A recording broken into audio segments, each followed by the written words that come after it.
अस्सलामुअलैकुम dear students, कैसे हैं आप सब। उम्मीद है कि आप सब खैरियत से होंगे। Welcome to my channel Rajput careers information. तो जैसा कि आप सब जानते हैं, हमारा चैनल इंटेलिजेंस टेस्ट की प्रिपरेशन करवाता है, आर्मी, एयरफोर्स, नेवी और तमाम फोर्सेस के टेस्ट की। तो जिन स्टूडेंट्स ने अभी तक हमारे चैनल को सब्सक्राइब नहीं किया तो सब्सक्राइब करें, लाइक करें और बेल आइकन को दबाएं ताकि हर आने वाला नया वीडियो लेक्चर टाइमली आप तक पहुंच सके। तो जैसा कि आप जानते हैं, हमारा चैनल अभी एकेडमिक टेस्ट की प्रिपरेशन की तरफ स्टार्ट कर रहा है। तो आज का हमारा वीडियो लेक्चर बेसिकली फिजिक्स के ऑप्शंस एमसीक्यूज के बारे में होगा, जो कि इंटेलिजेंस टेस्ट में बहुत ज़्यादा रिपीट होने वाले क्वेश्चन हैं। तो बिना टाइम वेस्ट किए चलते हैं अपनी वीडियो की तरफ। हाँ जी, क्वेश्चन नंबर 1 देखें। The motion of card piece on the water surface about their mean position is known as. पानी की सतह पर मौजूद कागज के टुकड़ों की अपने दरमियानी नुक्ता के गिर्द मोशन क्या कहलाती है। तो ये मोशन जिनको पता है, बच्चों ने पढ़ी होंगी, जो वाइब्रेटरी मोशन है, रैंडम मोशन है, ऑसिलेटरी मोशंस हैं। तो पानी की सतह पर मौजूद कागज के टुकड़ों की अपनी दरमियानी, जैसे कि यह पानी की सरफेस है, यहाँ पर कागज के टुकड़े हैं, वो अपनी दरमियानी जगह के गिर्द इस तरह मोशन कर रहे हैं, तो इनकी मोशन को हम क्या कहेंगे, vibratory motion. The disturbance produced in the water is transferred. पानी में पैदा होने वाली रुकावट ट्रांसफर होती है परपेंडिकुलर टू द वेव, यानी वेव के परपेंडिकुलर साइड पर।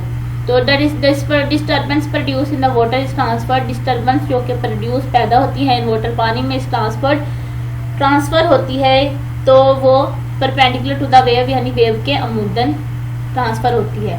नेक्स्ट क्वेश्चन है, time period is inverse of. तो टाइम पीरियड किसका उलट है, किसका इनवर्स है।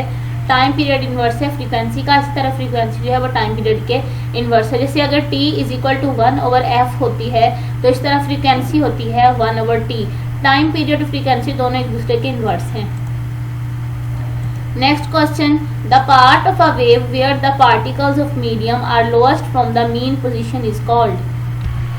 तो ये होते हैं वेव के, the part of a wave, wave के वो हिस्से where the particle of medium, जहाँ मीडियम के ज़रात are lowest from the mean position, वस्ती पोजीशन से नीचे होते हैं, इस काल वो क्या कहलाते हैं। तो ये कहलाते हैं ट्रफ, यानी मीन पोजीशन, वस्ती पोजीशन से जो नीचे होंगे तो उनको कहेंगे पार्टिकल को ट्रफ। लेकिन अगर वहाँ पर लोएस्ट की जगह ऊपर आ जाए, यानी मीडियम के ज़रात ऊपर हों, तो ये हो गए क्रस्ट। अगर तो ये लोएस्ट है, नीचे हैं, तो ये ट्रफ है। अगर ऊपर कुछ आ जाए तो ये होंगे crust. How many types of mechanical waves. तो मैकेनिकल वेव्स की कितनी टाइप्स हैं। मैकेनिकल वेव्स की बेसिकली 2 ही टाइप्स होती हैं, transfer waves and longitudinal waves. Mechanical waves की 2 टाइप्स हैं, transfer waves and longitudinal waves. Which of the following methods of energy transfer. यहाँ पर आपको कुछ एमसीक्यूज दिए जाएंगे, इनमें से कौन से मेथड है जो एनर्जी ट्रांसफर करते हैं, एनर्जी को एक जगह से दूसरी जगह जो है ट्रांसफर करते हैं। तो ये ऑप्शंस आपको दिए जा रहे हैं, conduction, radiation, motion of waves या ऑल। यानी आपने बताना है एनर्जी ट्रांसफर के मेथड्स कौन से हैं, conduction, radiation, motion of waves, all. तो ये बेसिकली सारे ही जो मेथड्स हैं वो एनर्जी ट्रांसफर का काम करते हैं। तो ऑल इसका बेस्ट आंसर है कि सब में ही एनर्जी ट्रांसफर होती है। तो स्टूडेंट हमारी वीडियो को लाजमी लाइक करें। एकेडमिक टेस्ट की ये बहुत अच्छी प्रिपरेशन आपको वो करवाई जा रही है जो कि मोस्टली रिपीटेड क्वेश्चन है। In a vacuum all electromagnetic waves have the same speed. कि वैक्यूम के अंदर तमाम इलेक्ट्रोमैग्नेटिक वेव्स की सेम क्या होती है, स्पीड होती है। कुछ और चेंज नहीं होता, लेकिन स्पीड जो है उनकी सेम ही रहती है। बाकी चाहे चेंज हो जाए, एक्सेलरेशन या जो भी है वो चेंज हो सकता है, लेकिन जो स्पीड होगी वैक्यूम के अंदर इलेक्ट्रोमैग्नेटिक वेव्स की वो सेम ही रहेगी। The number of waves passing through a point in a second is called. Number of waves, जितनी वेव्स हैं पासिंग थ्रू अ पॉइंट, एक पॉइंट में से गुजर रही है, इन अ सेकंड, एक सेकंड में, उसको हम क्या कहते हैं, उसको हम कहते हैं फ्रीक्वेंसी। यानी एक सेकंड में एक पॉइंट में से कितनी नंबर ऑफ वेव्स गुजर रही हैं, इसको हम कहेंगे frequency. Which wave can not pass through a vacuum. Vacuum के अंदर कौन सी ऐसी वेव है जो पास नहीं करती, यानी नहीं गुजर सकती। तो वो होती हैं sound waves. Sound waves vacuum के अंदर ट्रेवल नहीं कर सकती, पास आउट नहीं हो सकती। When water wave enter the region of shallow, their wavelengths. When water wave enter the region of shallow, जब पानी की वेव्स कम गहराई वाले हिस्से में दाखिल होती हैं। शैलो बोलते हैं कम गहराई वाला रीजन, हिस्सा। जब पानी की वेव एंटर दाखिल होती हैं द रीजन ऑफ शैलो, कम गहराई वाले हिस्से में, देयर वेवलेंथ, इनकी वेवलेंथ क्या होती हैं, तो इनकी वेवलेंथ डिक्रीज होगी। इसी तरह अगर पानी की वेव गहराई वाले हिस्से की बजाय कम गहराई वाले, ज्यादा गहराई वाले हिस्से में हो तो उनकी इंक्रीज होगी, लेकिन कम गहराई वाले में दाखिल हो रहा है तो वेवलेंथ डिक्रीज होगी। In a ripple tank the troughs of waves appear on white paper is, ये उन्होंने इस तरह पूछा हुआ है कि रिपल टैंक में पैदा होने वाले वेव के जो ट्रफ्स होते हैं, रिपल टैंक में जो पैदा होने वाले वेव्स के ट्रफ्स होते हैं वो व्हाइट पेपर में हमें कैसे नजर आते हैं, कौन से कलर में होते हैं, कैसी लाइंस शो करते हैं, तो वो बेसिकली डार्क लाइंस, गहरी लाइंस जो है वो शो करते हैं ट्रफ्स।